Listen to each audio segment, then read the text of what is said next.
Ya, saudara-saudara, Bapak, Ibu, teman-teman semua, pada kesempatan ini saya ingin menyampaikan renungan sebutir debu lagi mengenai siapakah Yesus. Yesus itu adalah Tuhan. Karena dalam Yohanes pasal 14 itu ayat 6 dikatakan kata Yesus kepadanya, yaitu kepada Thomas, karena Thomas bertanya, Tuhan, kami tidak tahu kemana engkau pergi, jadi bagaimana kami tahu jalan ke situ? Terus ayat 6-nya kata Yesus kepadanya, akulah jalan dan kebenaran dan hidup. Tidak ada seorang pun yang datang kepada Bapa kalau tidak melalui aku. Ya, jadi Yesus sudah mengatakan bahwa dia Tuhan. Karena dia adalah jalan, keselamatan, dan hidup. Sekiranya kamu mengenal aku, pasti kamu juga mengenal Bapakku. Sekarang ini kamu mengenal dia dan kamu telah melihat dia. Artinya Tuhan Yesus itu sudah menyatakan dirinya bahwa dia bukan ciptaan. Dia adalah Tuhan. Tuhan yang menciptakan alam semesta ini. Jadi Bapak Ibu, kalau ada yang mengatakan Yesus itu ciptaan, terus Yesus itu logos yang telah menjadi sempurna dan sebagainya, itu ajaran yang tidak benar dan sesat. Karena itu Bapak Ibu harus benar-benar hati-hati. Jangan mengikuti ajaran sesat itu.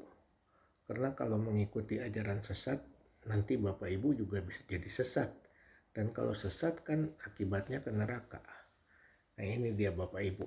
Jadi saya ingin mengajak Bapak Ibu teman-teman semua untuk hati-hati dalam mengikuti pemimpin-pemimpin gereja sekarang ini. Karena banyak nabi-nabi palsu di zaman akhir ini. Bapak Ibu tahu dalam Yohanes pasal 1 itu dikatakan pada mulanya adalah firman. Firman itu bersama-sama dengan Allah. Firman itu juga adalah Allah itu sendiri.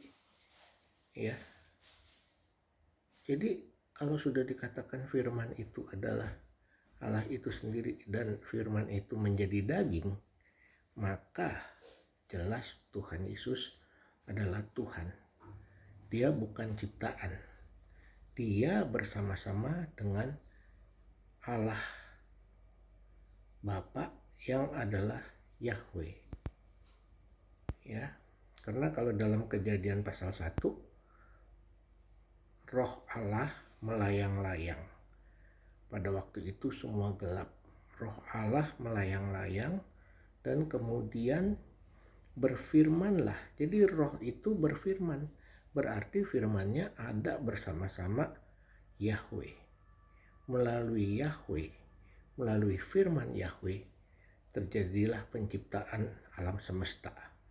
Nah setelah itu, setelah diciptakan alam semesta ini, maka Yahweh juga terus menciptakan, dan setelah itu firman menjadi daging, menjadi manusia, yaitu Yesus Kristus. Jadi bukannya Yesus Kristus diciptakan, tapi firman itu menjelma menjadi daging. Jadi Bapak Ibu coba diperhatikan dari Yohanes pasal 1 dan Kejadian pasal 1. Ya. Lantas waktu Tuhan Yesus sudah naik ke surga, Tuhan Yesus bilang, aku akan mengirimkan pendamping, yaitu Roh Kudus. Ya. Jadi Roh Allah Bapa melayang-layang kemudian berfirman. Lantas firman itu menjadi daging. Jadi kan bukannya Yesus itu baru diciptakan, tapi manusia yang bersifat Tuhan menjadi daging, yang adalah Tuhan dan adalah manusia seutuhnya. Jadi Bapak Ibu hati-hati, banyak ajaran sesat sekarang ini. Jangan sampai Bapak Ibu tersesat. Sampai di sini dulu, nanti kita sambung lagi di episode berikutnya dalam Renungan Sebutir Debu. Jangan lupa klik subscribe dan share. Tuhan berkati.